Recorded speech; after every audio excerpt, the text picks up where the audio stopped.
Have you ever looked at weight loss success stories in a magazine and they always say, I believed I could do it. But then you say to yourself, well, that's nice for them, but I don't believe that I can do that.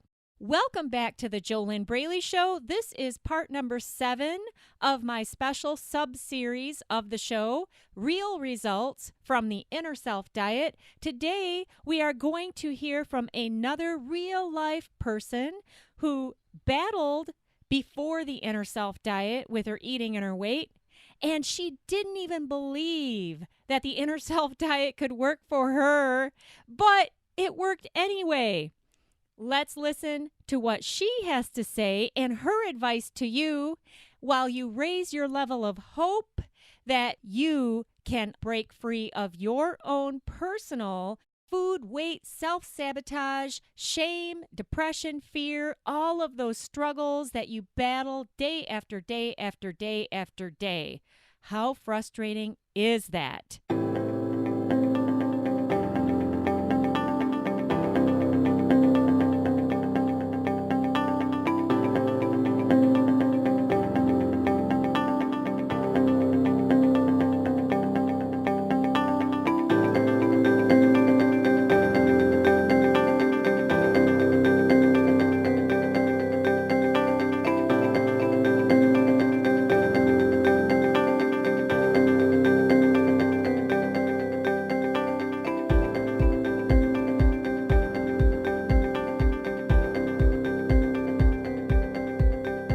Once again, welcome back to the JoLynn Braley Show. This is JoLynn Braley, permanent weight loss coach, weight loss mindset expert, and founder of the Inner Self Diet. Since 2009, I have been helping smart, successful women and a few cool men break free of their ongoing self-sabotage, self-doubts, lack of belief in themselves, unhealthy eating habits, unhealthy food choices, that big old rut that is so easy to settle into, but it never gets you to your goal weight. I have been helping these folks break free since 2009 by just giving them what they need to stay consistent, stay accountable, continue to stay the course, and get to the other side where weight loss truly does become struggle-free. Now, in case you have never listened to any of my other podcasts where I describe what struggle-free weight loss means and what that is, I will share that with you right now, just so that there's no confusion. Struggle-free weight loss does not mean that you keep eating the same kind of low-grade fuel that you're eating right now. Struggle-free weight loss does not mean that you keep stuffing yourself, eating mass quantities of food, using food as a crutch, using food to feel better, using food to avoid, and then you still expect to suddenly magically lose weight. No, that's what all those magical solutions out there tell you. They tell you that you don't have to change your lifestyle at all. Just take this pill and you'll lose weight. Well, what have your long-term results been from those magical, mythical weight loss solutions? If you really want to stop struggling, if you really want to get to your goal weight and stay there, you've got to go to the root of the issue. You've got to go into your subconscious. You've got to uproot those challenges that are very complex that you can't even see on your own because you've been stuck in that muck for so long now, since you were a kid. And how old are you now? Subtract your current age from the age you were when you first started struggling in any way, shape, or form with food, with your body image, with your self-image, with self-doubts, with thinking you weren't good enough. How old were you? 5, 7, 12? Subtract that number from your current age, and that will give you the age of this problem that no food diet has ever been able to solve. Are you following me? Is this making sense? All right. If you want to get to the bottom of this and you want to get to the other side where you value yourself enough to live a healthy lifestyle, you don't sabotage yourself, it's no big deal, you don't feel like you're missing out, then you've got to do something radically different. And that is what Peggy did. You're going to hear from Peggy now in the interview that I did with her as a graduate of the Inner Self Diet. And she has so many interesting things to share with you. Now, I'll warn you right now, this is a long interview. But if you really want to know if the Inner Self Diet works, if you really want to know that there is a way that you've never done that will actually solve your food and weight problems, then you'll take the time to listen to this entire interview. If you are just looking for a magical fix, then you're in the wrong place.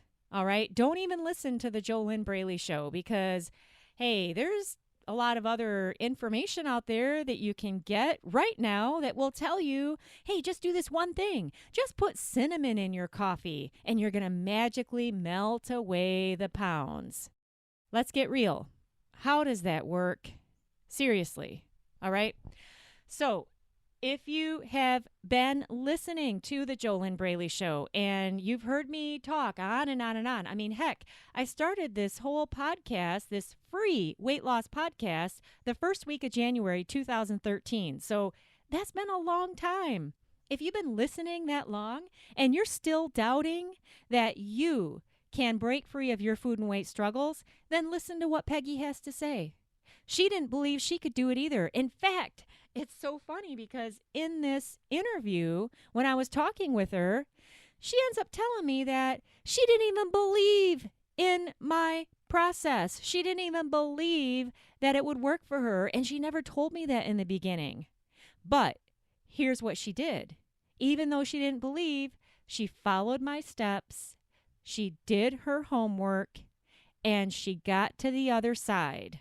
So she is proof that you don't even have to believe that this will work for you. You just have to do it. In fact, she does say, now this is towards the end of the interview, but she says to you, come as you are. Just come as you are to the Inner Self Diet. You don't have to believe in this. You just have to do it. She says also that you don't have to be gung-ho. You don't have to be all rah-rah. Oh, yeah, you don't have to be anything like that to get the Inner Self Diet to work. You just have to do it. But listening to me talk about it, this is not the Inner Self Diet. Okay, just to be clear. This free weight loss podcast, the biggest intention for my entire show, the JoLynn Braley Show, is to help the masses know that there's a reason why the mainstream diet industry has failed you, because it's missing 92.8% of the solution. Don't get me wrong, you do have to change your eating habits to lose weight and keep it off.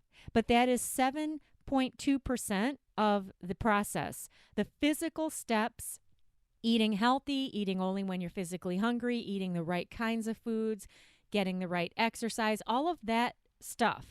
That's only 7.2% of the solution. If you're missing 92.8% of the puzzle, which is all about your inner self world, it's all about your mindset, it's about your emotional state, it's about your limiting beliefs, it's about your self-image, it's about your identity, it's about the movies and the TV shows and the scripts that you run on the inside of yourself that stop you from doing what you need to do to lose weight and keep it off. You're unconscious of all this stuff. There's a reason why you're listening to my voice right now. There's a reason why you've never been able to do this on your own. You need help to get it done. Just like if you were to get a cavity, would you ever think to yourself, oh, I'll fix this myself, man. Yeah, I'm just going to get out my own drill and I'll numb the area and I'll drill into my own tooth. I'll fill it myself because I'm Wonder Woman. I can do everything. Just like when the transmission in your car goes out, I'm sure that you say to yourself, oh, well, I can just fix this myself. I'm Wonder Woman. I can do it all on my own. I don't need any help. No, you don't do that. You go to a dentist. You go to a car mechanic. You get an expert to fix your problems that you are not an expert in. Now, whatever your expertise is, Maybe you're a lawyer, maybe you're an accountant, maybe you're an office manager. I don't know. Maybe you're a nurse. I've had a lot of coaching clients who are nurses. You have an expertise in what you do. You know what? I've even had coaching clients who have master's degrees in nutrition, but they still couldn't break free of their own internal unconscious barriers themselves. Did you know that there's a reason why therapists have their own therapist? Did you know that there's a reason why a psychiatrist has their own psychiatrist? Did you know that there's a reason why a top hairstylist never cuts their own hair? All right? Why do you continue to put yourself in your own personal torture chamber, which is something you're going to hear Peggy talk about? Why do you continue to do that to yourself with this food and weight battle? Why do you continue to put yourself through more years of struggle when you can't do this on your own? And why do you make it out to be that there's something wrong with you, that you can't do this on your own? Do you tell yourself when you have a cavity and you go to the dentist that there's something wrong with you because you're not filling your own tooth?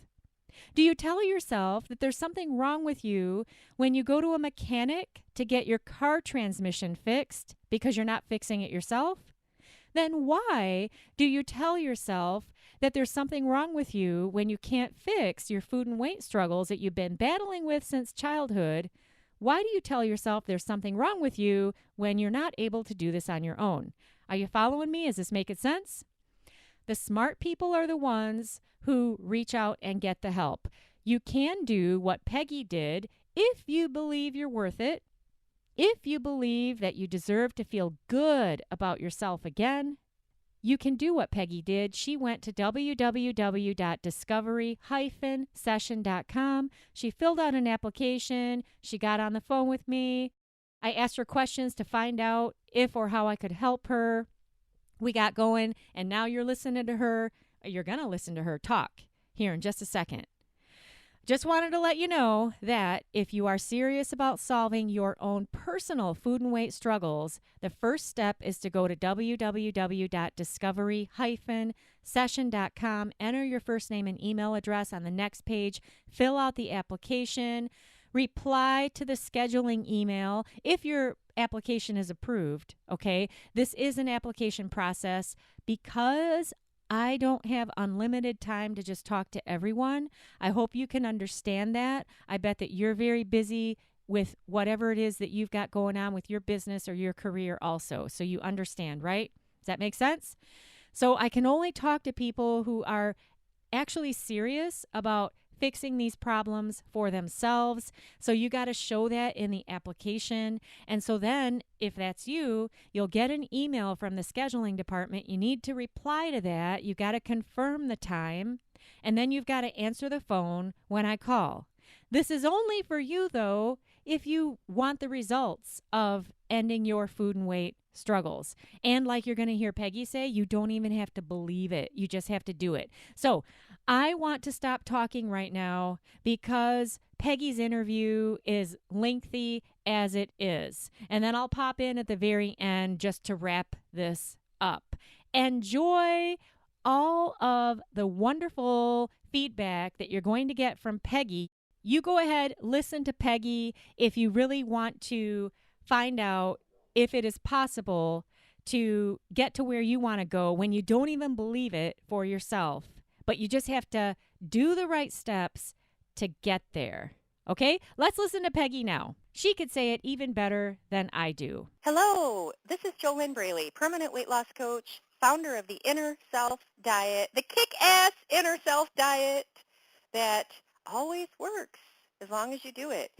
And I am very, very excited to be here on the call today with a recent graduate of the Inner Self Diet who's going to share so much with you, especially you want to make sure you listen in to this special audio interview because Peggy is going to share the real inside info on her negativity and skepticism before the Inner Self Diet and even in the beginning. And I think that you're really going to enjoy this. It's really insightful and very helpful. Before I forget, please write this down on your paper. Grab a pen and paper. Write down this web address, www.discovery-session.com. www.discovery-session.com. Hang on to that, because after you hear Peggy, if you are serious about ending your emotional eating, binge eating, inability to stay consistent, self-sabotage, yo-yo dieting, whatever the unhealthy behaviors are that are keeping you stuck and overweight, after you hear Peggy, if you're serious about putting an end to that drama, then you're going to want to go to that web address I just gave you and apply to speak with me on the phone on a complimentary one-on-one weight loss discovery session, which is exactly how Peggy came to be here today on this call with me and share with you her very outstanding, exciting, and inspiring results with struggle-free weight loss. So with all of that being said, Peggy, welcome to the call. Thanks. Yeah, you're welcome. I'm really glad you're here. And most importantly, I'm glad that you chose to commit to yourself and do the Inner Self Diet, and that you did the steps, because, we have to acknowledge you for doing what you did. That's what got you here. So if you wouldn't mind, Peggy, just sharing, a little bit about yourself before I ask you some questions. If you could just share what kind of work you do, if you wouldn't mind sharing your age, where you live, just some basics so that the folks who are listening can relate and understand where you're coming from. Sure. My name is Peggy, and I live on the San Francisco Peninsula, where I grew up, and I'm a medical social worker. I live in Silicon Valley, and I work for a company that works with medical patients, and I'm 66, and I guess that's pretty much it. Okay, super. And what is it in the beginning that drew you to do the Inner Self Diet? What is it that sparked your interest? I was on the internet looking at different things about weight loss because I knew that I had to do something, and I'd done all these other things over the years, like a lot of other women, like Weight Watchers and Jenny Craig, and even the HCG diet, which actually was very helpful for me. But I started gaining weight back, and I thought, I don't want to go back to the place where I was. And I know there's something wrong, because obviously if you eat less and you move more, you'll lose weight, but I can't seem to stick with anything. So then I saw your little blurb, and then I listened to some of the testimonials and stuff, and I thought, this is the missing piece, like the mental stuff that none of these other programs have addressed, because I don't want to go back to another program and fail. Mm-hmm. Mm-hmm. I want to feed. Yeah. And when you say you listen to testimonials, you listen to other calls just like this one that I'm doing with you right now, didn't you? Yes, I did. Isn't this cool? Yeah, now that I think about it, it's like, oh, well, they're different than me. I'll never be like them, Interesting. Would you please share more about that? So the Peggy that you used to be, you listened to audio testimonials of other clients that I've coached through the Inner Self Diet, and they were calls just like the one I'm doing with you right now. But would you please share what was your thought process while you were listening to those audios? Well, there were sort of different parts of me listening, actually, because part of me thought, oh, I'll just never be like them, because you can go to any magazine or any talk show and find somebody who's like, oh, this is the greatest program and you should do it, and then there was another part of me that was like, no, wait a minute, this sounds different.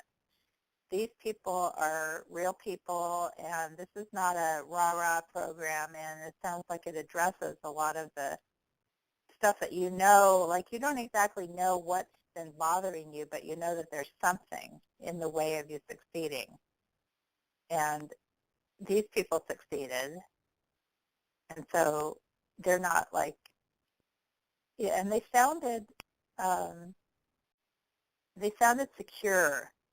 I guess that's the best way I can put it. Like, you know, that they had learned what they needed to learn, so that whatever diet and exercise they were doing, they would continue to do that, and they didn't have to worry or feel like they have to buy another diet book or another program or go back to Jenny Craig, or, you know, that they sounded like they had learned what they needed to learn, and that's what I wanted. So Peggy, this is really, really interesting. You, right now, as you're on this call with me, do you feel the way that you thought that those women felt? Do you feel secure, and do you feel sure of yourself that you're not going to have to go around hunting for another diet program again? Yeah, I mean, it sounds funny to even to me now to say this, but I'm 100% sure that, like, I will achieve my goal weight and all the outside, you know, markers for, you know, fitting into the clothes that I can't fit in right now and all that other stuff. But I also feel like if something were to happen, like let's say that I got some awful something and I had to take steroids, which make you gain weight, I still would know what to do. It's like I don't have any fear anymore of, oh my God, you know, something will happen and then I'll just get totally off track and I can never get back. This is awesome. When you said this just a few minutes ago that, yeah, I listened to the audio testimonials and then I was thinking this, and now you are one of those audio testimonials, and that you can actually honestly say that after doing the proven steps of the Inner Self Diet, you do feel secure, that you do know that you can reach your goal weight. It's not a doubt. It's no big deal. Right. Like yesterday I went to visit a friend who's constantly like on a diet or buys the latest diet book or anything, and I was helping her organize her books. And she has so many books, like You on a Diet, and, you know, Be Your Best Self and Do This Diet, and Healthy You, and, you know, No More Fat, and Fear No Fat, and, you know, just like there must have been at least 25 books. And she was sort of, she said, oh my God, I have a lot of diet books. And I thought, yes, and you haven't really done any of them. Like, and then she said to me, do you want any of these? Like, maybe this one has really good recipes. And I said, you know, Kathy, I don't really need any more diet. I know what I need to know. And she said, oh, I wish I was there. And I said, well, you could be there. You know, like, it's not like I've lost all the weight I want to lose, because she knows me. I've known her for years, and she could see, like, she said I looked really good and that I'd slimmed down since I haven't seen her since I started your program. So she was a good marker for me, like, because I saw her before I started, and then I just saw her yesterday. And I could tell myself that I didn't have any more doubts about whether I would get to my goal, and that she had this tremendous fear and doubt, like someday she was going to do a program that would help her. But it wasn't today. And I said, well, you have to do it now. Like, this is the only time you have. Yeah. She needs the Inner Self Diet, doesn't she? Yes, she does. Yeah. Maybe it would help her to listen to this audio of you. Maybe it would help her to listen to the other audios of other graduates of the Inner Self Diet, just like you did. Maybe it would help her to read some of my articles on fearlessfatloss.com. Right. You could suggest those things to her and then let it go, because maybe she just doesn't want help right now, you know? Right, right. But for you, going back to that Peggy that you used to be before the Inner Self Diet, when you were listening to the audio testimonials of other graduates, what was your biggest challenge with food and weight back then? I think it was feeling like on edge, kind of like I would be able to stick to a program, I mean, actually, I'm very good at disciplining myself using, quote, willpower, but then I would fail. Like, I'd find there'd be a party or something, and then I would just feel so bad about myself, like I'm just a failure. I'm so low that I can never get up from this low place. And that would torpedo any efforts that I'm, even if I'd sort of done well for 2 weeks, 3 weeks, a month, or even 3 months, like, then I would feel like, what's wrong with me that I can't consistently stay with a healthy lifestyle and be one of those people that you read about. I just don't seem to be able to do it. That was my, and I thought, well, I'm successful. I have a nice place to live. I have wonderful friends. I have a job, and I can't. It seems like there's people that are not that put together, and they manage to maintain a normal weight, and I can't do that. And that just made me feel so bad. So that was the biggest obstacle, I think. Okay, and it kind of sounds like what you're describing is that you were really black and white back then? Yeah. That, you would stick with your plan for a month or 3 months even. And then if you went to one party for 2 hours and you ate something that wasn't on your plan, then everything was lost. Is that what you're describing? Yeah, it's kind of like you sort of suppress yourself so much that when you finally get a chance to, quote, indulge, Mm-hmm. then you kind of go crazy, and then you feel really bad, like, am I an addict? Like, I can't control myself around this lasagna or whatever it is. Like that food had control over me, not the other way around. Mm-hmm. So then what would happen? So you would overeat on the lasagna at the party or whatever the food was, and then what would happen after the party? Oh, so then, first of all, you don't feel that great, because if you've been eating good food and not too much of it, you feel pretty good, and then you feel physically crummy. So then you get less physically active, and you go home and you just beat yourself up, like mentally, like you just feel like you're the worst person, kind of like those pictures that you see of people in the Middle Ages using like chains on themselves, like, I'm so terrible, as if that would help you lose weight. It doesn't, and it just makes you feel worse. But somehow that's what I did. I love your metaphors. I love your metaphors, Peggy. And then, okay, so then you'd chain yourself up in the dungeon and flagellate yourself with the chains. And then what? How long would it take you to, would you gain 5, 10, 20 pounds, and then eventually you'd get back on track? How long would that Right. take? And how often did this go on? Like, how many times a year did you go through this cycle?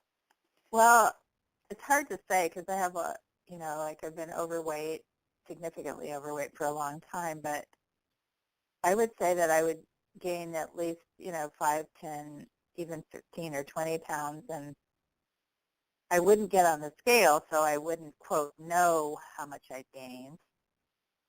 And then I just get more inactive, because when you're bigger, it's harder to move. And then I get to a point where I'd like sort of feel like, okay, I'm a really terrible person. It's sort of like you're a sinner and now you're going to redeem yourself. So then I'd find some diet plan and I'd be really, quote, good. And then, of course, the weight would start coming off, because if you eat properly and you exercise, then you do lose weight. And I feel all noble and, like, oh, see, I can do it. Mm-hmm. I'm not such a terrible person. And that would last, I would say, on the average, 2 weeks, maybe a month if I was lucky. Or if I had support, then it would last a little longer, like maybe 6 weeks to 12 weeks. But then I would just blow up in my face. Like, I would just feel so like, I can't stand this anymore. It's like, I want those cookies, or I want to be able to eat a giant turkey dinner and not worry about it. Mm-hmm. And then I just do it, and then I'd be back in that, okay, now I have to go back to the dungeon because I've been really bad, and Mm-hmm. I've blown my whole thing. And there's no point in using this, 30 days to heart health diet, or this, whatever it is that I was using because it, quote, doesn't work. This is great. I can just imagine the folks who are listening to this right now, or you specifically, who's listening to this right now, and you are in the place where Peggy used to be. So, Peggy, it sounds like you had a huge feeling of deprivation in the past, and there was also this really heavy, I'm good if I do this, I'm bad if I eat this, I'm good if I stick to this program, I'm bad if I don't. And I'm curious, number one, do you feel deprived now? No, and I can say that with 100% confidence Good. because I can have whatever I want. Mm-hmm. And how many pounds of fat have you released since the beginning of the Inner Self diet? 12. 12 pounds of fat without deprivation, right? Is that right? Right, right. Okay. How many sizes have you gone down in your clothes? 1.5 sizes. I'm not quite 2 sizes down, but it's 1.5 sizes. Excellent. Congratulations. And do you still have this, if you eat a cookie, I'm bad, or if I eat salad all day, I'm good? Is that still going on? That is totally not going on. I think we talked about how I went to a party and they had this homemade bread that I really wanted to try because I knew the person who'd made it was a really good cook. And I just thought, well, I'm just going to take a piece of that. And I did. Mm-hmm. And then I thought, well, I'm not really that hungry. I think I'm going to take this home. I definitely want this. Mm-hmm. I mean, I don't want to pass this up.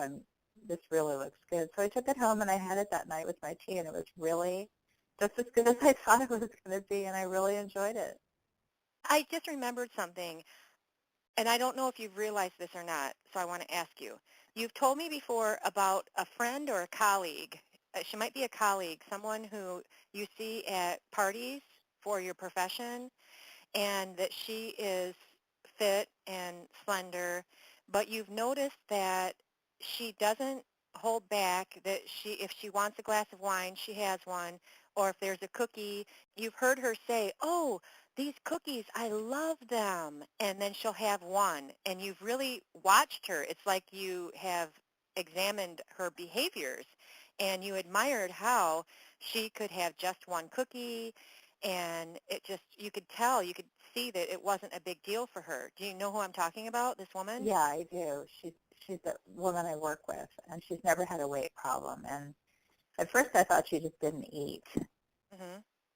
But I noticed, like, she's a new American citizen, and she's from another country, and we went to a party where somebody had made these cookies that she grew up with, and she was like, oh, I love these, I'm going to have one, and she had it, and she totally enjoyed it, but she only had one. I guess that's all that she really wanted. Well, the reason I'm bringing her up is because when you're sharing your success story of going to the party and having the piece of bread, and then you realized that you really weren't hungry, so you took it home and you ate it later when you were hungry with your tea, it sounds to me, and you can verify this for me if I'm right or wrong, it sounds to me like you have become, you have these same behaviors of this colleague of yours who's naturally slender. Can you see that? Yeah, I can. I can, because the other piece of her behavior that I noticed is that she doesn't eat junk just because it's there. I'm sure there's lots of people listening that work and that have people that bring, especially right now, it's going to be the holidays, and they bring in all kinds of food, and a lot of it is not even that great. It's just, somebody gave it to them, so then they bring it to the office for you to eat. And she never ate any of that stuff because she didn't really want it. But let me put it this way. She would, if she wanted chocolate, she would take herself to a really nice chocolate shop and buy a piece of chocolate she wanted. She would not just eat the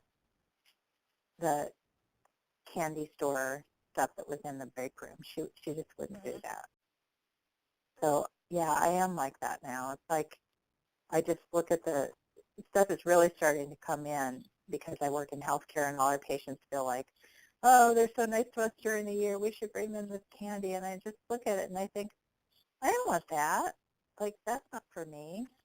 And Mm-hmm. I don't feel like I have to hide it or something or I have to resist it. I just don't want it. So did you, before I pointed this out, did you notice this about yourself, that you are like her now? I started to notice it a little bit at parties especially because I used to like feel like, oh my God, there's all this great food here and I have to have it while it's available, which I think is a really common thing with people who are overweight. Like they're being quote good, like Yeah, they've eaten the lean cuisine for dinner and then they go to the I should eat before the party. So I'll have my little lean cuisine, which is not very satisfying and it's not very good. And then they go to the party and there's like homemade lasagna and, homemade cookies and stuff. And they're like, I'm going to have everything. And then you feel, like I used to, go home and feel bad. I don't do that anymore. good. Something else. Well, let me ask you this first, since we're on this topic of the holiday season. Okay, as you see yourself, right, we're recording this call. It's a couple weeks before Thanksgiving. So we've got Thanksgiving coming up, Christmas, New Year's, all of that good stuff. And do you see yourself having any obstacles coming up as you move forward through this holiday season? I think they're not exactly obstacles. It's more like the biggest challenges I might have are in terms of my schedule. Like I might get crunched for time. But in terms of picturing, things that actually plan that I'm going to a retirement party in Honolulu on January 16th, and I have a specific goal in mind for that party. So now when I think of the holidays, I think, I want to show up there and be able to fit into my clothes that I bought for the party, and that's more important to me than this brownie or this whatever. And so I just feel like Thanksgiving Day I'll have what I want, it's one day. Christmas Day Mm-hmm. I'll have what I want, Mm-hmm. and that's it. I mean, the rest of the time I can eat the way that I've been eating recently, and that's, good for me, and it helps me lose weight, and I'll follow my plan that I'm on, and this other stuff is irrelevant to me. And I think you had told me about one of your clients that said to himself, is this going to get me closer to my goal or farther away from it? Yeah, I gave that to him. Yeah. And then now we're talking about Dave. He has dropped 90 pounds without struggle or deprivation, and I coached him in 2010. He's kept it off this whole time, and I actually did one of these calls that I'm doing with you right now. I did one with him, and that was one of the big turning points for him was that mindset shift I gave him of using this tool of the question, is this action I'm about to take going to lead me one step closer to where I want to be, or is it going to take me one step further from where I want to be? And it sounds so simple, but also, keeping in mind that when you use that question and you have a weight loss mindset like what you have, Peggy, and what Dave got, Dave now, I wouldn't say he has a weight loss mindset because he doesn't need to drop more fat, but he's got a fit mindset. And so when you have the right mindset and you use that question on yourself, it really works. If you have a fat mindset, it might not work so well just because there are other layers and other things that need to be shifted. But yes, Mm-hmm. that one question, that Dave really locked onto that, and it helped him greatly. And it sounds like you really like it too. It's helping you. Yes, I really like it because I feel like, okay, I'm going to get on the plane to Hawaii at a specific time. And so when you get on the plane, is this going to help you, like, with your party? Like, this is an important party. You've known these people for 30-plus years, and, are you going to feel happy with the way that you are at the party, or are you going to feel like, oh, I wish I'd changed my habits? And, I don't want to be that person that sort of sitting there going, oh, I wish I'd done this before, because that's gonna come, Right. and between now and then, I have 2 months, so I should use those 2 months to do the things that, I'm proud of. Yeah. Now, I have a question for you, though. Okay, as you look back over your lifetime, I bet there was at least one other time in your life where you had a date coming up for something. It could have been a wedding. It could have been a class reunion. It was something, and you wanted to lose weight for that date. Have you had that experience in the past? Yes. Okay, so what I want to know, because this is common, a lot of people, they have a date coming up, and then they have a fat mindset, and they force themselves to lose weight, and they do it, but then as soon as that date is passed, the trip or the wedding or whatever it is, as soon as that date is passed, they gain it all back. So what I'd like to know, what is different about this time?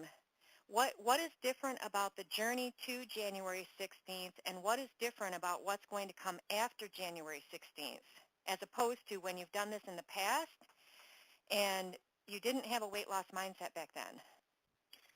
Well, I think if I think about it, like if I look at, there's 2 different people like doing this, that the one who did it before was, there's a tremendous amount of fear that's driving your behavior. Like you're afraid that you're going to look bad or that you won't be able to fit into your dress or whatever it is. And so that's why you're restricting yourself and dieting and exercising, because you don't want to show up at the conference in Seattle, where you're going to see so-and-so you haven't seen in 20 years. You want to impress them, and you're afraid. And so the fear keeps you going and keeps you restricting yourself. But then as soon as the event is over and you've succeeded, then you feel like, oh, I did it, so now I can just indulge myself because I've been depriving myself for so long. Mm-hmm. And then you just, go crazy. It's actually worse. Mm-hmm. And you feel worse because, you can't fit into your nice dress that you bought for the party or whatever, and it just sits in the closet looking at you like, see, you've abandoned me. Mm-hmm. Don't you feel bad? And now I feel like I will get to whatever weight I can get to by her party. It doesn't have to be a specific thing. I mean, I have a number in mind, but it's okay if I don't achieve it exactly. Mm-hmm. And if I achieve more than that, that's fine too. And then I'll just keep going. And I know, by next fall, when I'm around this time again, I'll be at my goal weight. I mean, I know that. I don't have to wonder if I'll be there. I know I can do it because I used to wonder how people could do that, like how they could say with such confidence, I will achieve this. And I'm thinking, I would like to be able to say that, but I know myself and I can't do it. Mm-hmm. In the past, in the past, Yeah. I would have said, I'll be really good. Like I thought they were saying, I'm really good and I'll be really good and then I'll achieve this. And I would achieve it. Mm-hmm. But then as soon as I was done being, quote, good, it would be really bad. And then I'd go right back to my old eating habits. Mm-hmm. I don't want to do that anymore. And part of it is, I am older. And I think when you're younger, for people who are listening to this call, I really wish that I'd done this earlier because it's hard on your body to go up and down. And it's hard on your health. Mm-hmm. And it's better for you to be at a healthy weight. And then you have to take less medicines, your joints feel better. Right. You work in the medical field, and have you ever heard and done research on this, that it actually is, it's hard on the internal organs, on the heart especially, to yo-yo diet and go up and down and up and down and up and down, no matter what age you are. Right. Well, it's just not good for you to carrying extra weight, and it's also not good for you to crash diet. I mean, it's just much better to live a healthy lifestyle, and so you can count on feeling pretty good, whatever medical concerns you have, that you've done what you can do about them. Yeah. Peggy, what is your biggest transformation that you've gotten from the Inner Self diet? The biggest, boldest, wow, transformation that you've gotten from the Inner Self diet? I don't know if these are exactly the same, but 2 things come to mind, and maybe they're related. One is this sort of profound sense of self-acceptance, sort of the opposite of being in the dungeon with the chains. Like, who would put somebody they loved in that situation? Nobody would do that. Mm-hmm. And so now I feel like I have this sense of accepting myself as I am. Like, I'm still overweight. I don't want people to think like, oh yeah, I'm like, I'm a size two and I'm really happy. It's like I still have a ways to go, but I feel like this profound sense of self-acceptance. And that doesn't mean that I want to stay overweight. That's not what I mean. It's just more accepting yourself and loving yourself and treating yourself well. Not based out of fear, but out of love. And then what's the other thing? You said there were two things? Well, I don't know if this is related, but it's a confidence. I really have confidence. Like, I showed up yesterday when I was at my friend's house. She kept trying to give me all these diet books, or program books, like the HCG diet workshop recipes. And she said, don't you want this? You might do that again. And I said, I don't want anything more. I have all the information I need. And it's not like I was aggressive with her. I just I have what I need. Like, I can do this. Now, what do you mean that confidence might not be related? Related to what? To the self-acceptance. And when you said, what's the biggest change that you've had? Oh, okay. Absolutely. These transformations came from the steps that you did in the inner self diet, right? Right. Yeah. And what is the number one way that the self-acceptance makes it easy for you to release the fat now? I think when you feel loving toward yourself and self-accepting, then you sort of do the things, the actions that you need to do to take care of the person, which is you. Like, you want to have a nice lunch for the person that they'll be happy eating, that they enjoy, that's good food, that's fresh, and that, will help them when they get on the scale in a week and say, oh, yeah, I did lose a little weight. Like, I'm eating the way that I need to eat to get the fat off. So those kind of, sort of like you're your own really good mother who wants to help you, right? She wants to encourage you and help you and plan for you and shop for you and cook for you. And then when you have, quote, treats or temptations, she says, honey, I know you want that, but isn't this other thing that you want? And then you go, oh, yeah, that's what I want. No, I want that. I'd rather have that. And then you just sort of go, I'm not going there. People listening to this, just imagine, let me ask it to you like this. If the old Peggy, were listening to what you're saying right now, would she be able to understand what you're talking about? Or would she be like, what the hell? Well, I think she would understand it, but I think she'd feel sort of wistful, like, oh, I can't do that. That can't be me. Other people can do that. Because that's what you thought. That's what you thought before, That right? is what I thought. Yeah, like I didn't really want to tell you that at the beginning, but I really secretly thought like, oh, all these other people are doing it, but probably I won't be able to do it. Yeah, and you didn't tell me that. In fact, I didn't know that until about a week ago when you wrote your written testimonial, and you actually wrote in there, oh no, I don't think it was in there. I think it might have been in your accountability questions, but you wrote, I would have released even more than 12 pounds at this point if in the beginning I would have jumped in and fully committed to myself and just accepted that this was going to work. And you wrote that in the beginning of the inner self diet, you were still you were really thinking that it wasn't going to work for you, and I didn't know that. Right. That's the kind of that cheating mentality. Like, I'll go to Weight Watchers and I'll be really, quote, good, but then I'll go home and have, 6 gelatos or something. Like, I can, quote, get away with it because I'm doing all these good behaviors. That's the fat mentality that I don't have anymore, but I was still doing some of that. Well, that's really interesting because this is an even greater success. Here's Peggy, who started out the inner self diet, really sabotaging yourself, it sounds like.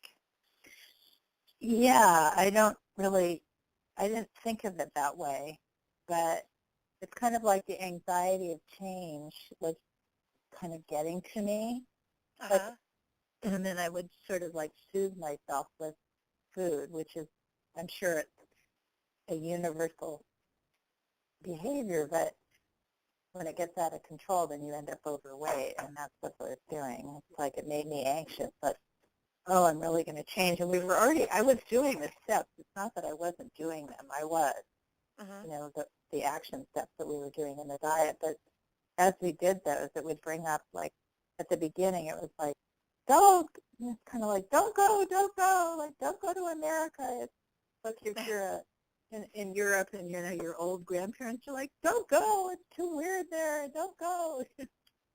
That kind of image of Right. people that are just really afraid, like if you leave on that boat or ship or plane for America, like they're going to be abandoned and you'll never come back, and it's too dangerous there, and they don't know anything about it. And it was sort of like being a healthy person who doesn't have a weight problem and a problem with food was like too scary. Yeah. You know what's interesting, though? What you're describing right now, it's not just a story. This is really part of your background. It's gotten into your mindset because that is really the heritage that you have. Right. And what's really interesting here, though, is, okay, so you are a absolute awesome success story. You are releasing fat, you're losing weight, struggle-free, and you were quote-unquote cheating in the beginning and trying to sabotage yourself, hold yourself back, stop yourself from going to the promised land of America where you would succeed and you could just live healthy. And even with all of that, even with trying to stop yourself and eat the extra gelatos and everything, you still succeeded. Yes, and the difference now is, like, I understand if I really want a sea salt caramel gelato, I should have one. Like, I should, there isn't any, like, pleasure is not, and enjoying things is not forbidden. Like, you just have to go, oh, I really want one of those. I've been thinking about it for a while. I think I'm going to go to the special store. They have the best ones. I live in California, so we have, like, this is like Silicon Valley foodie heaven. You can get pretty much anything you want here. And so now I'm learning to do it the way that woman that you told me about, that I work with, she gets the best. Like she will only eat the best.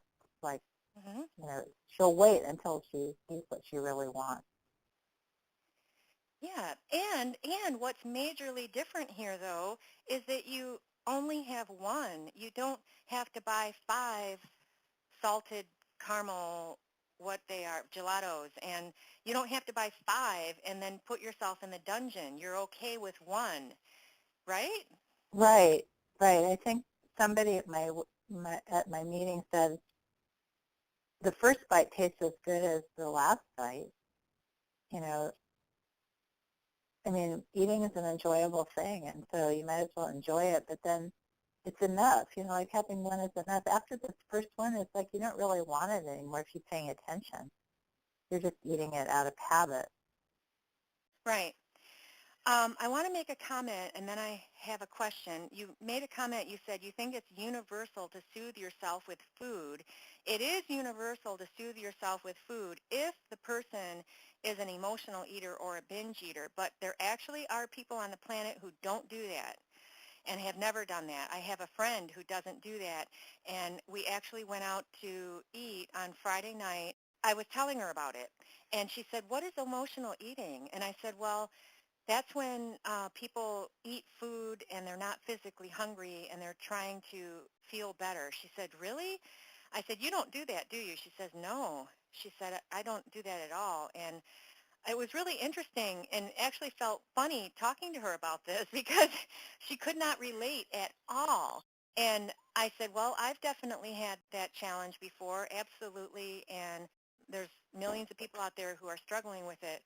So I just wanted to make that comment that there are actually people who don't have that problem, and what the Inner Self Diet is about is releasing that problem. And would you say, Peggy, are you free of the emotional eating now? I would say I'm like 95% free. There's still little traces here and there. And Okay. and that, when that happens, instead of panicking and saying, oh, this proves that I'm just like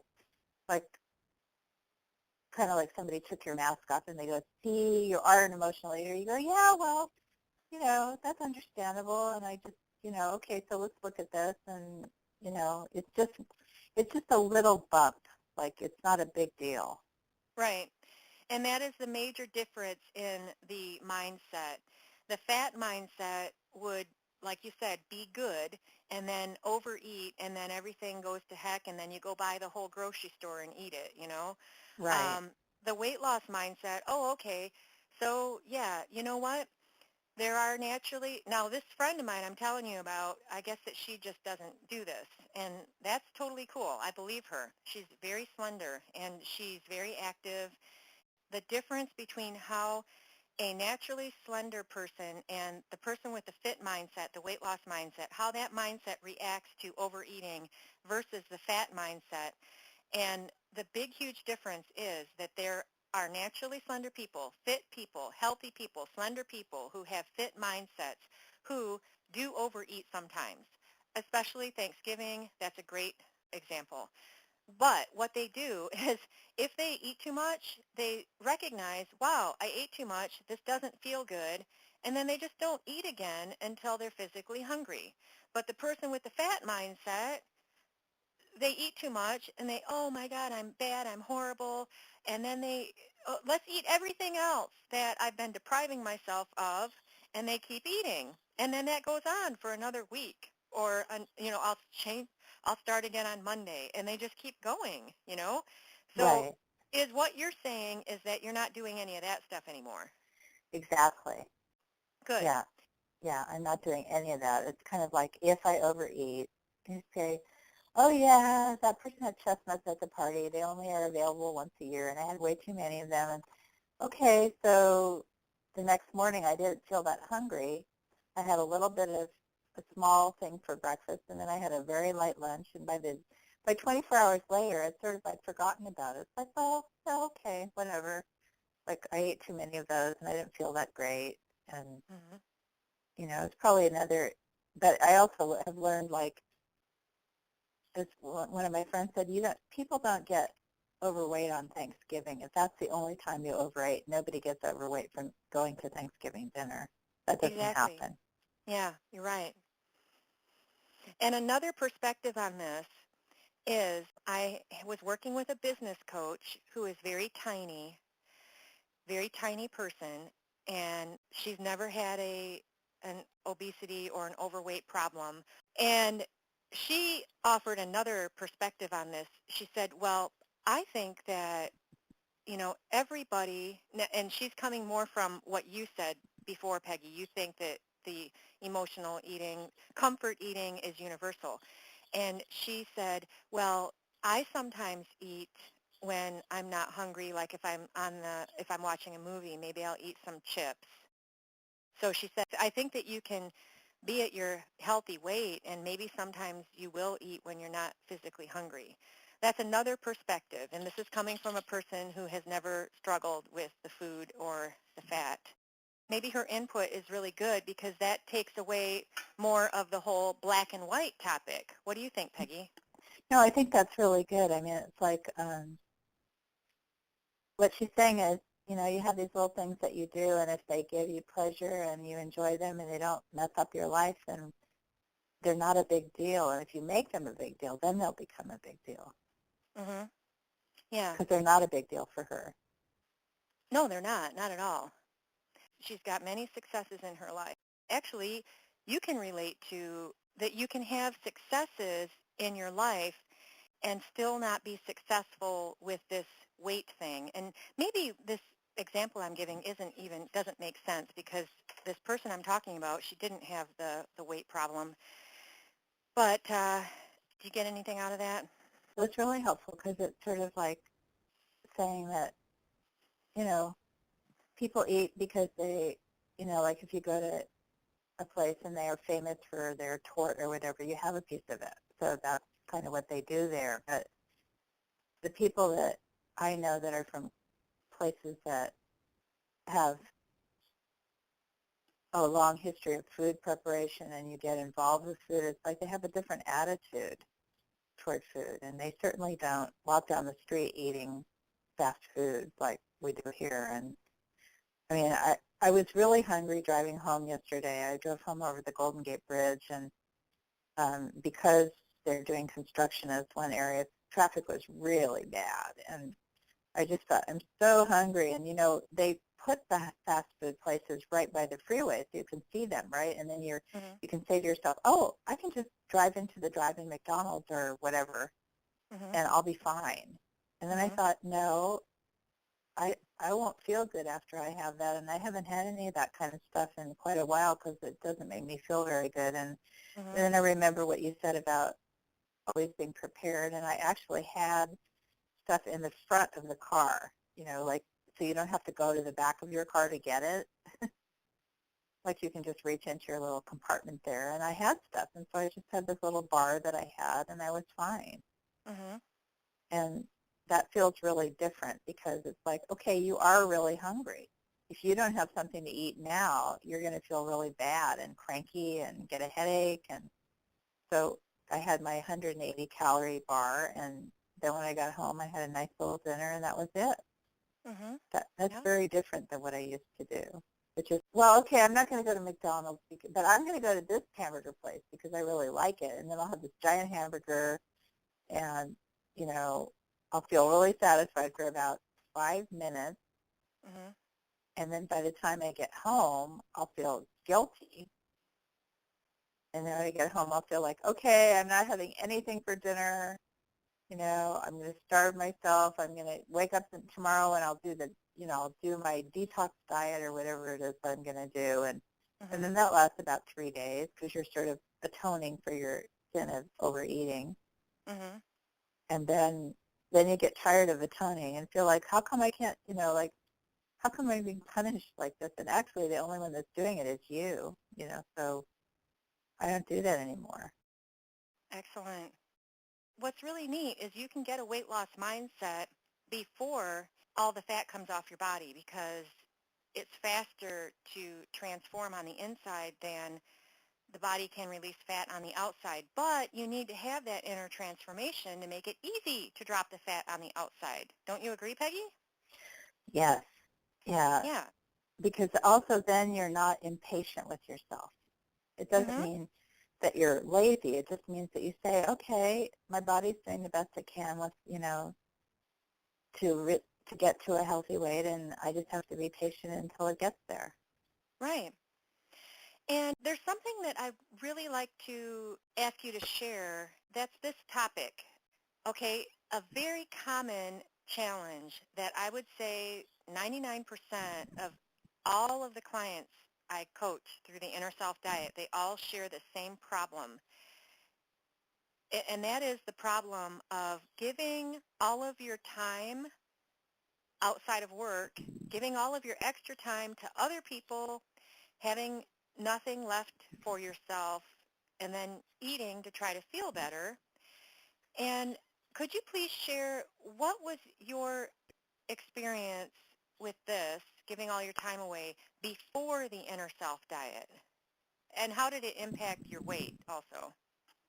I think it definitely was like one of my biggest obstacles because, you know, even by training, like I'm a social worker, and a lot of social workers and nurses have this difficulty because we tend to like to take care of people. And so then we would be like, oh, I'm going to make homemade soup for this person, and I'm going to, you know, go help Kathy sort her books out because she's in her new house and this and that.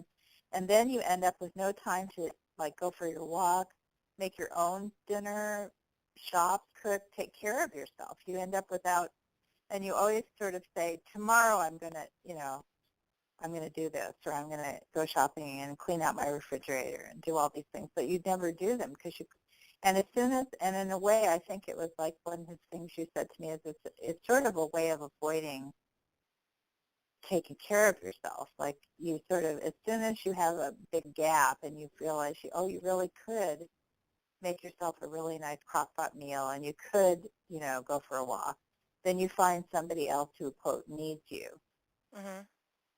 sort of to avoid taking care of yourself.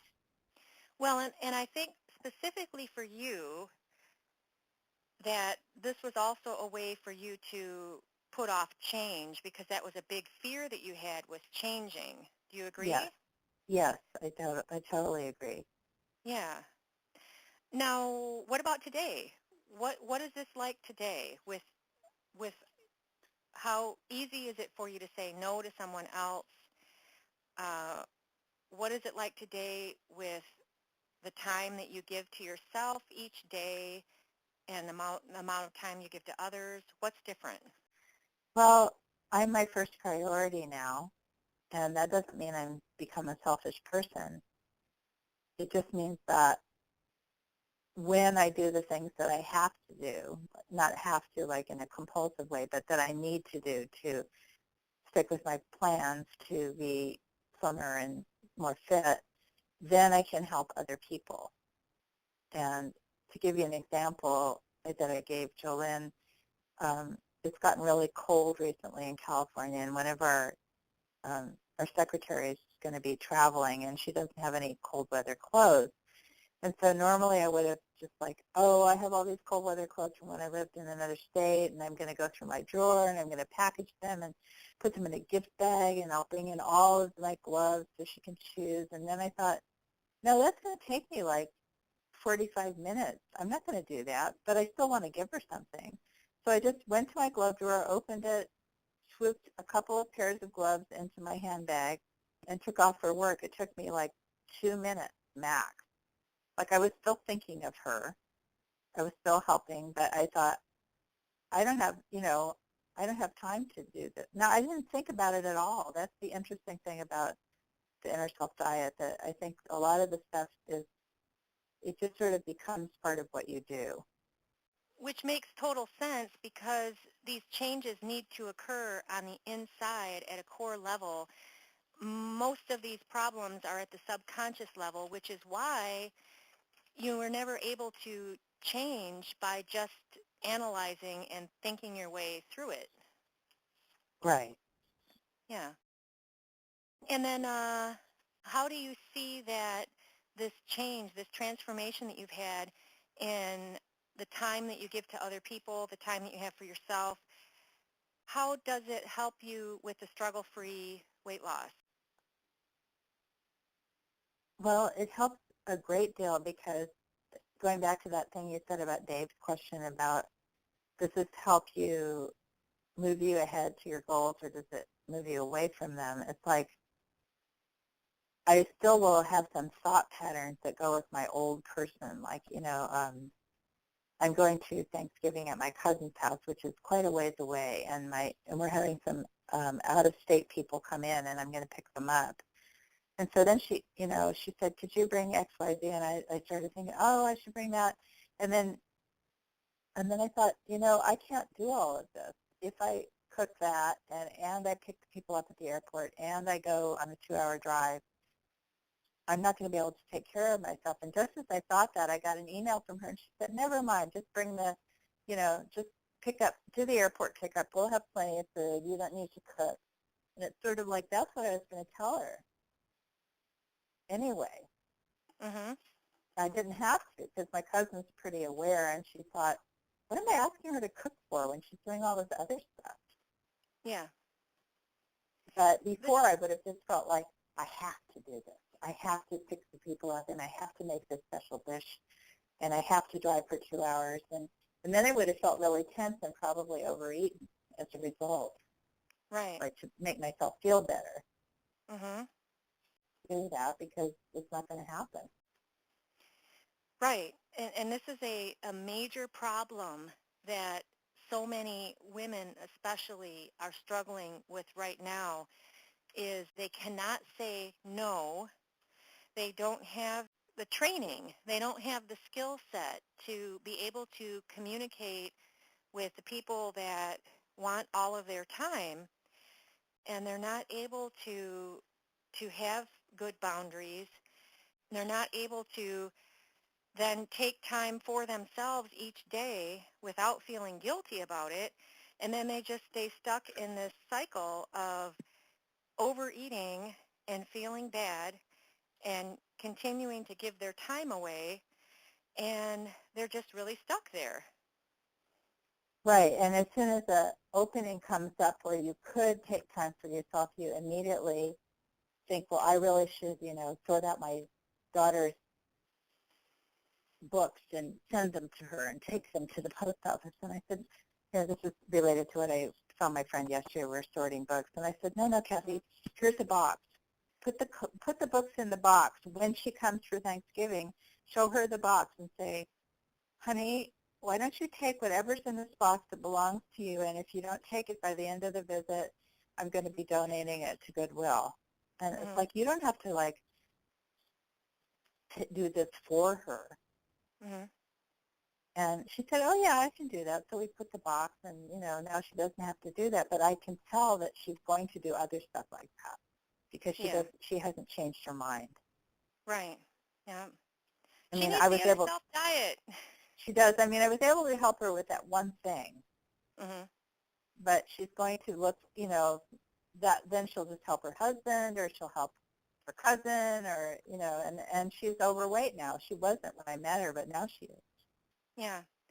And it's a great way to sabotage yourself, isn't it? Yes.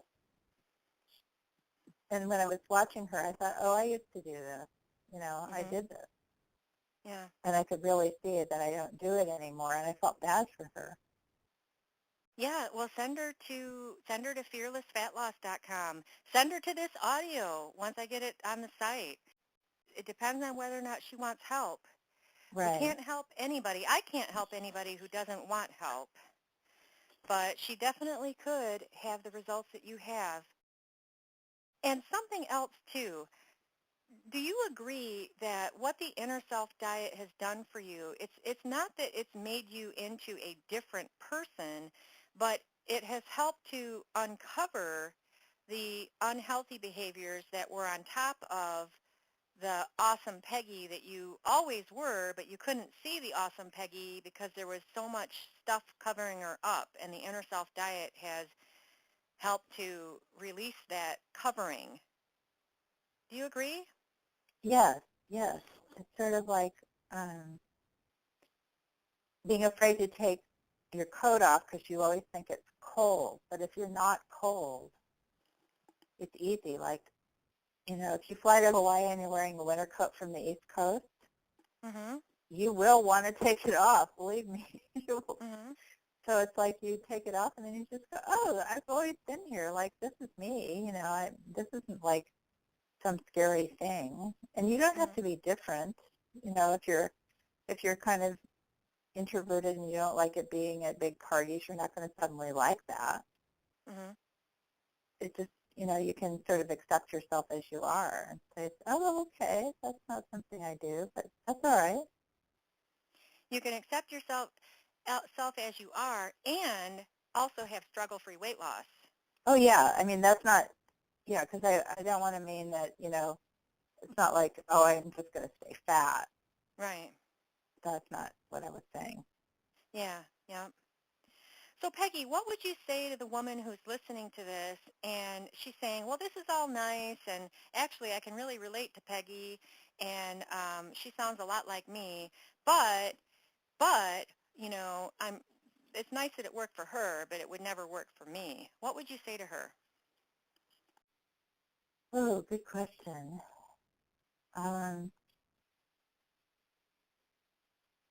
I think that if you are willing to do the actions that JoLynn asks you to do and participate, then you'll get the results. And if you don't feel that you can participate yet, then that's okay too. But this isn't something that only magic people have happen. This is for ordinary people. You don't have to have a personal chef or 6 hours a day to go to the gym or something like that. These are just all small daily actions that lead to a healthy lifestyle. Because if you look at, you have friends that are doing those things naturally, and you wish that you were that person. and that person doesn't have any special advantages. And you don't have to be like super smart or rich or have tons of time or, be living in a monastery or something, so it's always, there's no stress. I mean, everybody has busy lives and stress and things happen. But if you really want to get your weight issue and your relationship with food so that it's healthy, you can do that. And it's not like beyond human capacity. Other people do it, so you can do it too. Very good. And you know what? We didn't even talk about the fact that you are using Weight Watchers. I just realized that. Many of my clients, they use only the Inner Self diet. But I've also had clients like you who like Weight Watchers. And could you please share what was your Weight Watchers experience like before the Inner Self diet? What was your mindset? What did you think? And what were your results you got from Weight Watchers before the Inner Self diet? Well, I've been to Weight Watchers like maybe 4 or 5 times, and this is maybe my 5th time. And before it was like, it all sounds great, and I would do it at the beginning, but then I would screw up and I would just leave, or I would feel like I can't do this. How come other people can do this and I can't do this? Because obviously a lot of people have lost weight with Weight Watchers, and it makes biological sense, but I couldn't do it. It's like, and then I would feel worse about myself because I can't even do this ordinary program, which isn't that expensive and it's not that difficult, and I can't do it. And then I feel worse. So this time it's like, I went there and I signed in and I weighed a lot more than I wished I would have.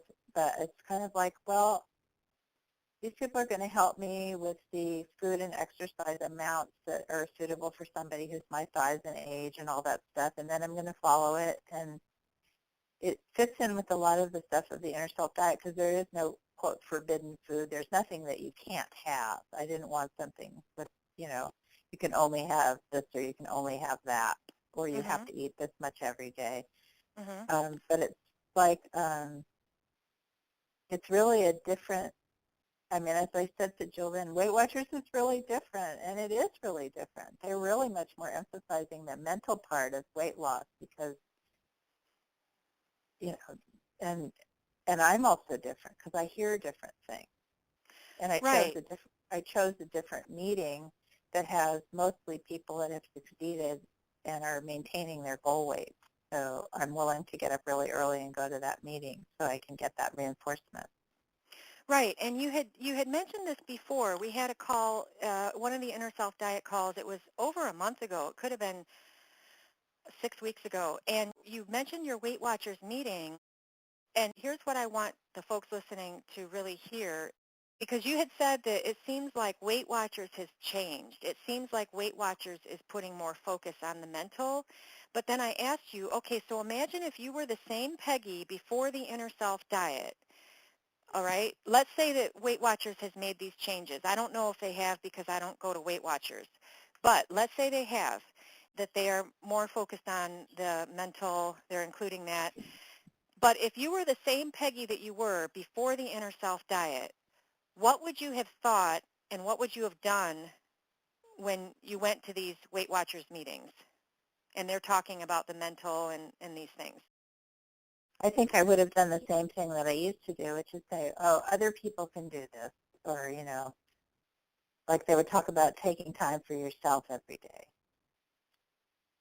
That's one small example. And I think, well, that's fine for people that have that kind of schedule. But, I don't know how I could possibly make time for these exercises and stuff. And so I would just disqualify myself automatically without thinking that I could do it. Yeah, and then what kind of results would you have gotten from Weight Watchers then? Right. If you don't do the program, you don't get any results. Right.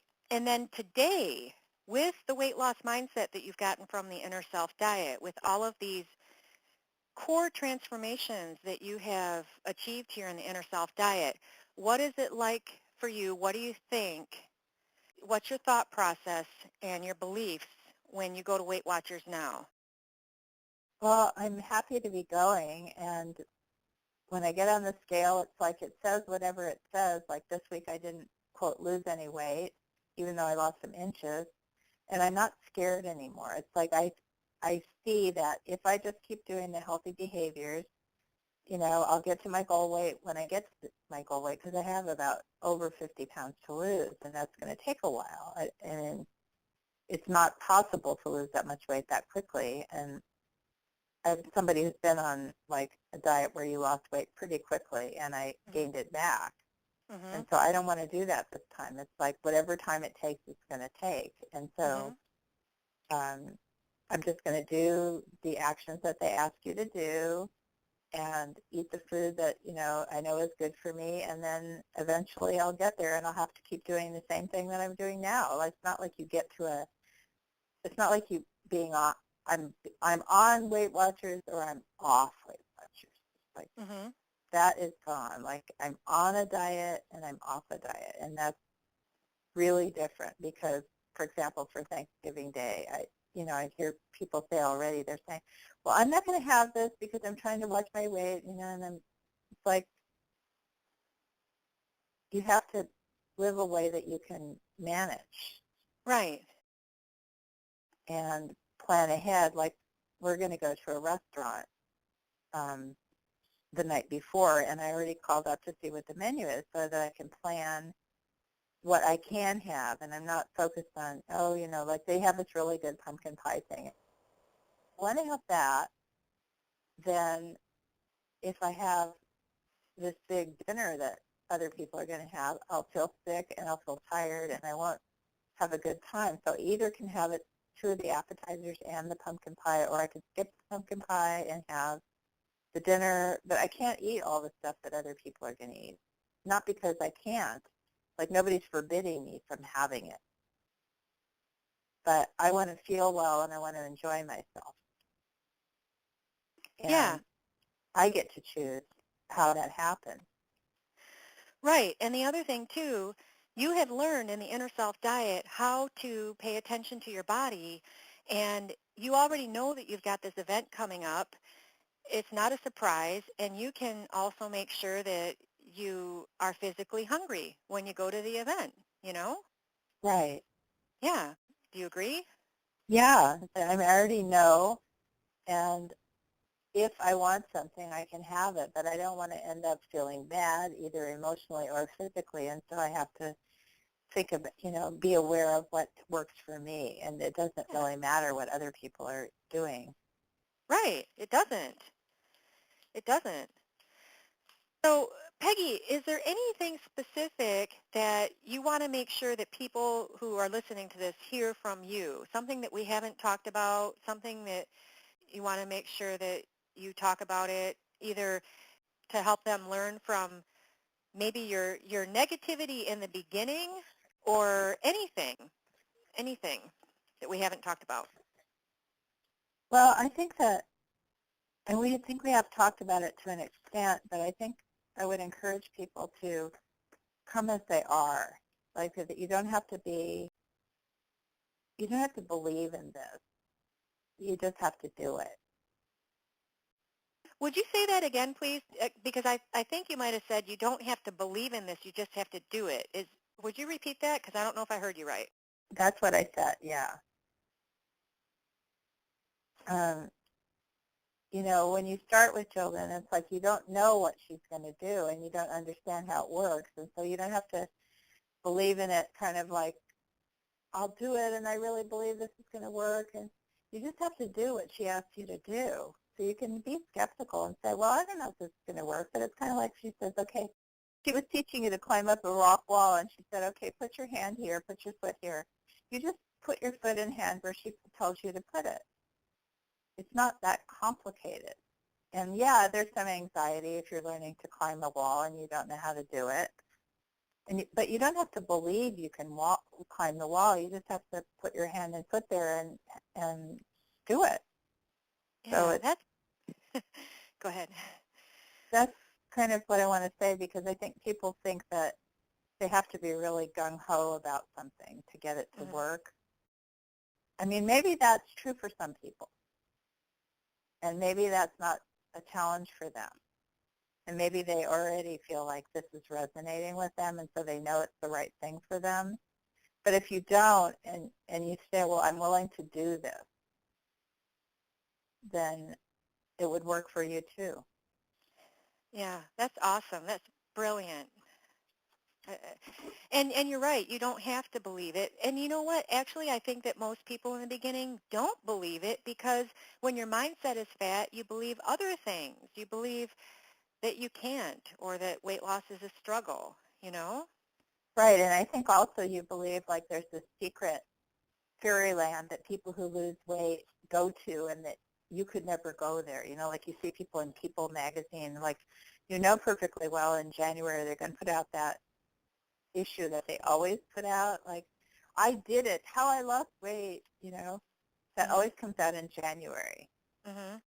And if you have a fat mindset, you look at it and you think, well, that's fine for her. And they're not all celebrities. A lot of them are ordinary people.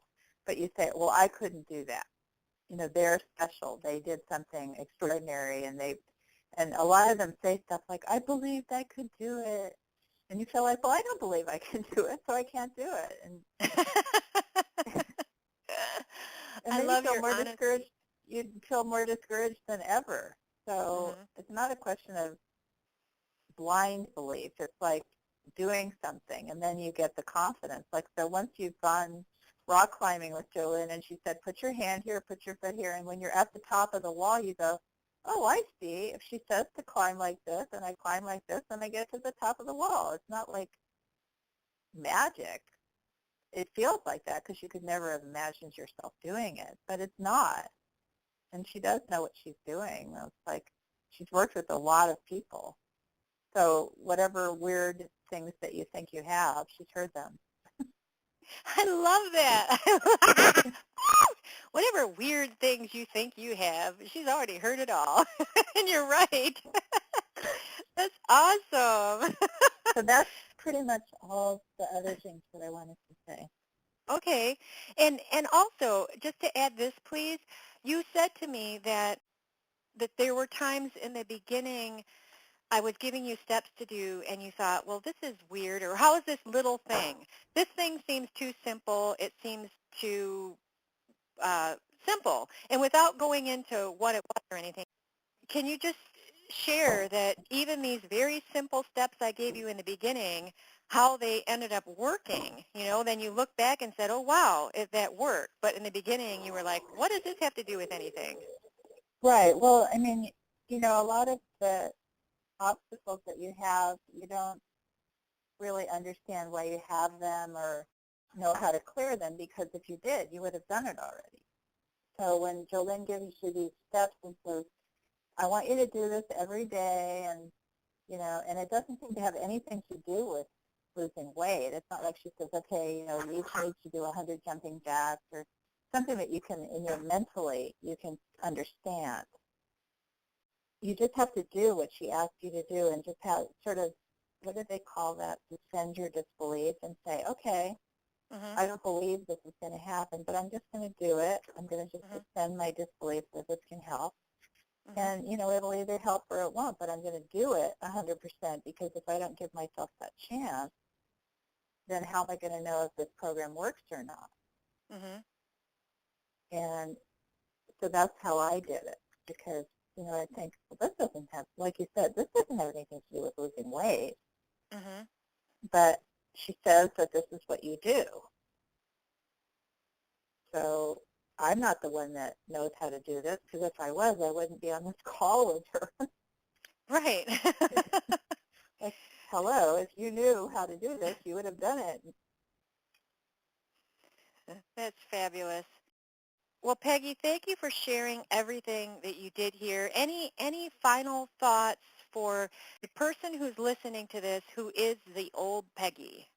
And she's still sitting there. She's still skeptical. She's saying, well, I'm just going to wait and make a New Year's resolution, and I'll do that to lose weight. Or I've got this new diet book. I'm going to follow that. And, oh, no, I'll start again on Monday.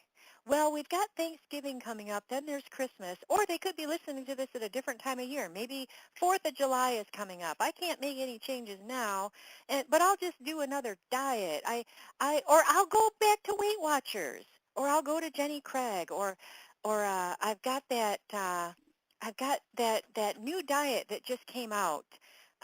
They say eat like this and exercise like this. I'm going to do that, and maybe someday here's what I'm going to do. I will lose weight first, and then I'll come back to this inner self diet thing and work on my mindset. Yeah. What would you say to that person who's listening to this right now? I would say that you should ask yourself how many times you've been on the someday diet, because that's the one that I was on for a long time, and it doesn't last. And don't you want something for yourself that will last? That's excellent, Peggy. And the someday diet, you know what? You just gave me a topic for a podcast, for a video, the someday diet. I've talked about Tomorrowland before, and Tomorrowland is the place where it's always tomorrow, but it never actually happens. But that is so clear, the someday diet. That is awesome. And the inner self diet takes you out of that, though, doesn't it? Takes you out of the someday diet. Right. That's why you can be happy with your results, even though you haven't, quote, gotten to your goal weight or, the conventional markers that mean, unquote, a success. Right. Because if you see that the process is getting you there, then you can have confidence. Like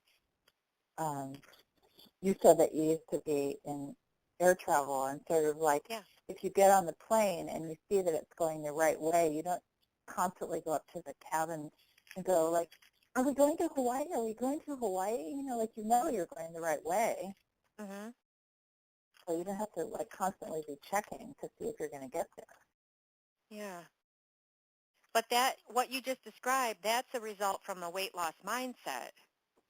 Right. The fat mindset is constantly checking, constantly getting on the scale. 1 time a day, 3 times a day, getting on the scale, checking,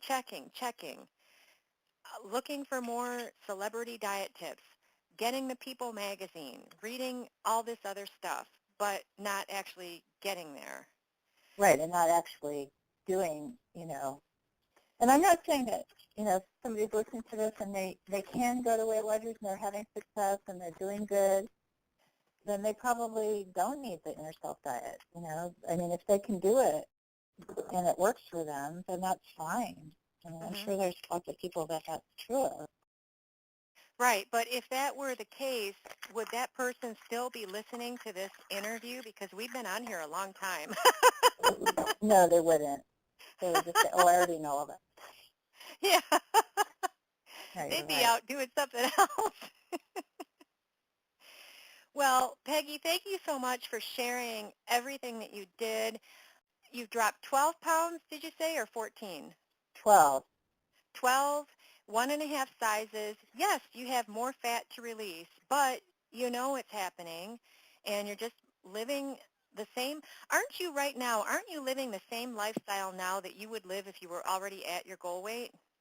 Yeah, that's the whole point. I don't want to do something that I have to undo later. Yeah. Because in the past, you did get to your goal weight, but then you gained it back, didn't you? Yeah, which is even worse than, you feel that's so depressing. Mm-hmm. You feel like you blame yourself. You say, it's my fault, like I got this wonderful thing and I blew it. Mm-hmm. Yeah. But you're not doing that now. No. Excellent. For those of you who are listening to this and you want Peggy's results, you want struggle-free weight loss without deprivation, you want to be able to live right now as you would be living if you were already at your goal weight. You want to be able to drop the fat and keep it off without it being a big drama or a big struggle. And being able to mainly, of course, we all have common sense, mainly eat healthy foods and be putting food in your mouth only when you're physically hungry. Stop when you're physically full, which means that the inner self diet will help you to end the emotional eating, end the binge eating, end the self-sabotage, the yo-yo dieting. Put all of that behind you and just move forward to release the fat and keep it off. If you are someone who would love to be able to do Weight Watchers and have it work for you, then the Inner Self Diet will help you do that. Or if there's some other, maybe you want to go raw. You know, I've had clients who wanted to eat raw. I've had clients who just wanted to eat totally clean, get off all sugar. Whatever it is that you want to do, if you want it to be struggle-free and work, then the Inner Self Diet will give you those results. So if you would love to have these results and you'd love to stop asking yourself, why am I so smart and I'm successful, but I've never succeeded with this weight thing? You know, what's wrong with me? If you'd love to stop asking yourself that, then go to www.discovery-session.com, discovery-session.com, and start there.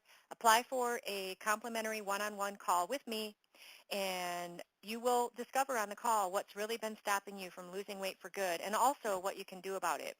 Peggy, congratulations on all of your successes. You have come so far. By doing this call today, did it help you to see how far you've come? Yes, it actually did. I was a little nervous to do it, but I thought, yeah, it helped me see that I'm really different than I was. And that's what I wanted, you know, because now I feel like I can have confidence that it's not going to, quote, go away or evaporate. Excellent. Well, thank you so much, Peggy.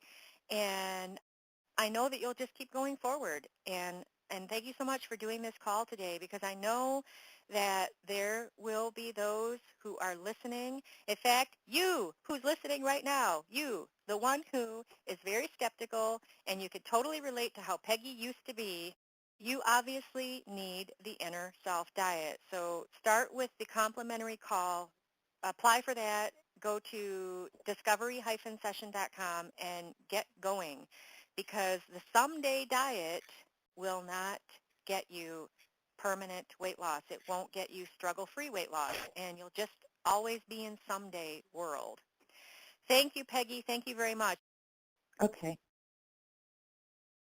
Oh my gosh, you listened to Peggy's entire interview. You are something else, meaning that this shows that you really do believe that you are worth the effort to end your food and weight battles. Otherwise, you wouldn't have taken the time to get all the way to the end of this podcast and be hearing my voice right now. So congratulate yourself for that. All right? That's a big deal. Did you take any notes while you were listening to Peggy? I actually took notes when I was listening to her interview again. There's so many points that she highlighted there and that she talked about. It's all I could say is this, okay? If your level of hope is not higher right now, the hope in yourself that you can break free of your own food and weight struggles, if your level of hope is not even a tiny bit higher after listening to Peggy and that whole interview, then there's something going on there with you that maybe you need to get therapy for. All right? Coaching and therapy are two different things. And I am a professional permanent weight loss coach. I'm all about helping my clients get results. Now, if you're like the clients that I coach, the awesome people that I coach, then your level of hope did go up while you listened to Peggy. If you are serious about putting an end to your food and weight struggles, all right?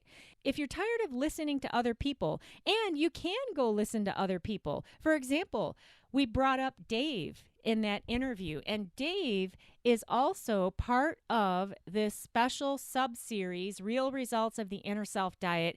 If you look in my podcast list and you search for Lost 96 Pounds Without Dieting, You'll find Dave's interview. He was part number 3 of this special sub-series of the JoLynn Braley Show, Real Results from the Inner Self Diet. So you can go listen to him. You can go listen to all the other people in this total series. If, you want to have even more proof that this is really possible, It's not possible, though. It's not possible to get to the other side and move into struggle-free weight loss just by listening. You actually have to do, okay? Peggy did not get the results that you heard her talk about by just listening to me talk. She had to take action, and that's where the magic happens. Okay, does that make sense? If you want to do the same thing for yourself, head on over to www.discovery-session.com to fill out an application and get started with your first step towards struggle-free weight loss. Otherwise, you're welcome to come back for part number 8 in this special sub-series of the JoLynn Braley Show, Real Results from the Inner Self Diet, and you can listen into that.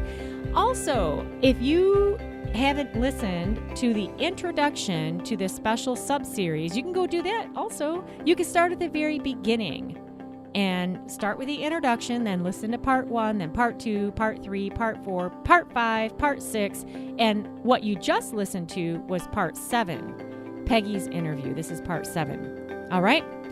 Hey, either way, I wish you your best life living inside of your ideal body.